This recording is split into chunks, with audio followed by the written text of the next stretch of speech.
দেশের সার্বিক পরিস্থিতিতে আমরা খুব ভয় হয়েছিলাম যদিও বা, কিন্তু কোন ভয়ের কোনো কারণ নাই, আমরা অনেক ভালোই কাটাচ্ছি। প্রতিবারই একটু সমস্যা হয় যে আমরা কি হয় না হয়, কারণ আমরা একটু আনন্দের মধ্যে কাটাইছি প্রতিটা দিন। তো এইবার আসলে সব ভয় অতিক্রম করে আমরা এখন পর্যন্ত সব কিছু মিলে খুব ভালোভাবে কাটাইতে পারতেছি, প্লাস ওয়েদার সব কিছু মিলে সবাই খুব ভালোভাবে নিরাপত্তা খুবই ভালো। এখন পর্যন্ত কোনো কিছুই আমরা নেগেটিভ কিছু শুনি নাই, স্বাচ্ছন্দ্যে কাটাতে পারতেছি। এটা হচ্ছে মূল কথা, সবাই খুব আনন্দে আছে। শারদীয় উৎসব খুব সুন্দর পরিবেশে হচ্ছে, কোনো সমস্যা নাই, কোনো প্রীতিকর ঘটনা নেই।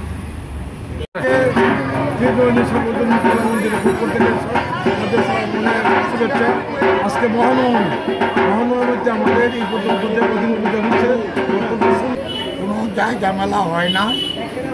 এবার পূজা অনেক আনন্দ করছে।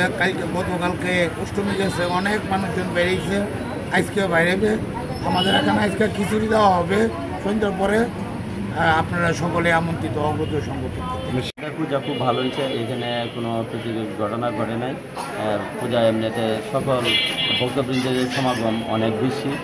আজকে তো মহানবমী তিথি, আজকে সকালের পূজা শেষ হয়েছে, আরেকবার বিকালের পূজা শুরু হবে আর কি। আর আমাদের পরিবেশ খুবই ভালো, খুবই শান্ত, এবং প্রশাসন থেকে আমাদেরকে খুব ভালোভাবে দিচ্ছে আর কি, আপনার একটু সার্ভিস দিচ্ছে।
Sonata.